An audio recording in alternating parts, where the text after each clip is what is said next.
All right, welcome to Stage 2 race analysis of the EWS Northstar Enduro with Richie Rude. How you doing, man? Doing pretty good. Cool. This one was a different stage than Stage 1. Stage 1 was like a lot more pedally, kind of loose at the top. This one is more like, it's got a lot more chunky stuff. It's a famous trail that it's Carpiel is the name of the trail at Northstar. So it starts out here with like these rolling berms. And I found that in practice, I just coasted through and I actually PR'd this section. In the race, I did throw in some pedal strokes. What did you do through here? Were you pedaling or were you just coasting? So, I guess my main goal in the race here was to kind of just ride them as smooth as I could because there's quite a few holes in the corners. Yeah, they get super blown out. But actually, I was kind of tired from the first stage and I was feeling it. So I tried to ride them smooth, do a couple pedal strokes out of them if I messed them up at all. Yeah. But yeah, just tried to not use too much energy. So you weren't going wide open into these things and drifting or doing any of that? I was trying to go smooth, but I think that actually cost me a bit because I lost quite a bit of time on the stage. So I think it goes down to that. I mean, I'm not too sure really, but I feel like I rode the techie stuff good, so I'm putting it on the berm. There we go. So in that turn right there, I ended up taking my foot out in a couple turns through here. Yeah, I think I did too. You did that too? Yeah, just came into them and there's a lot of loose dirt and didn't know what to do. Right here, if you listen carefully, you can probably hear my rim smash a rock somewhere through there. Right here, it kind of opens up. And this is where I really tried to throw down some power to get some speed. Yeah. You the same as well? Yeah, I think that was pretty key in this spot because it was a little flat, but if you carried good speed through this next section, it's kind of like free time almost. I feel like I bled a little too much speed coming into there.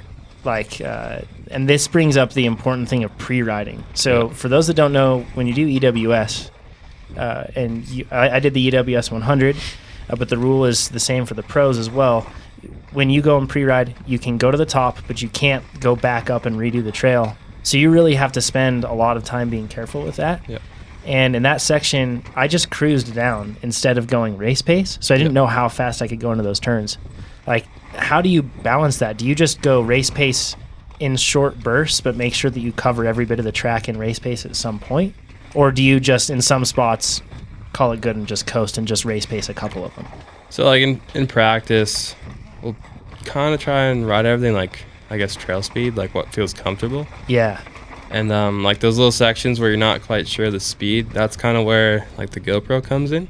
And, when we watch at night, we'll, make a note. Is that a bad line? I just went right over the rocks. There wasn't really rewind it. a good line, good line through there. Yeah, it is. It's an interesting spot because, you come down and you suddenly start to see it open up and you have, channels to the left and right or straight. And I just chose straight and tried to stay, light over the rocks. Yeah, that's always a good plan. That was pretty much the line I went. I actually set up a little wider on the entrance. Oh, cool. And so you could kind of go a little straighter into it. Ah, smart. But yeah, just going back, the GoPro. Mm-hmm. So, we'll make a note, when we watch it and just be this little fade, you can just no break through it. And you do that as a team? Or yeah, just alone? Just my teammate, Sean. Nice. Usually, we'll watch together, so, it's two heads going at it. Yeah. One of you might have some better ideas or whatnot, and it's good to share them. That's rad. That's something I even have my GoPro on my helmet, but I wasn't recording that day. I should have totally done that.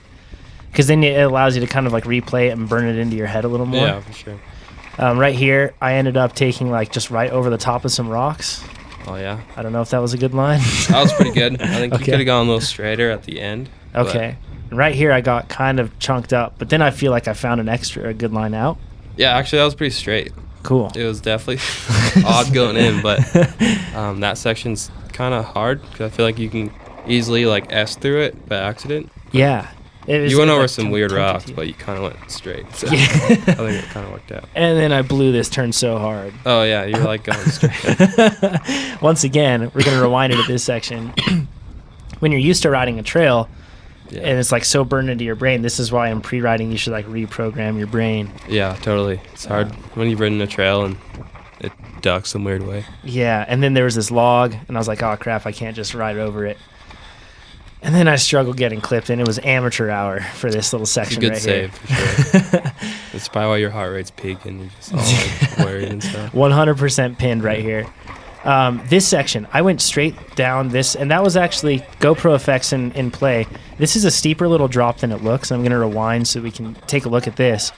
Did you end up going left, or did you go kind of, you can see where a lot of the dust is, where riders have gone right? Which line did you take? So if you back up like 5 feet. Yeah, let's do it. Yeah, a little more forward. Cool. I went like right, kind of like skim those rocks. The rocks to the right. On the right, just because it took away the compression before a little drop. That's smart. And then I went, like your line kind of left.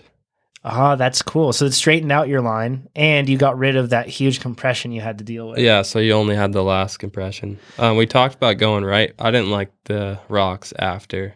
Yeah, that's a lot of chunky stuff there. I just took the simpler line and went left. Huh, that's cool.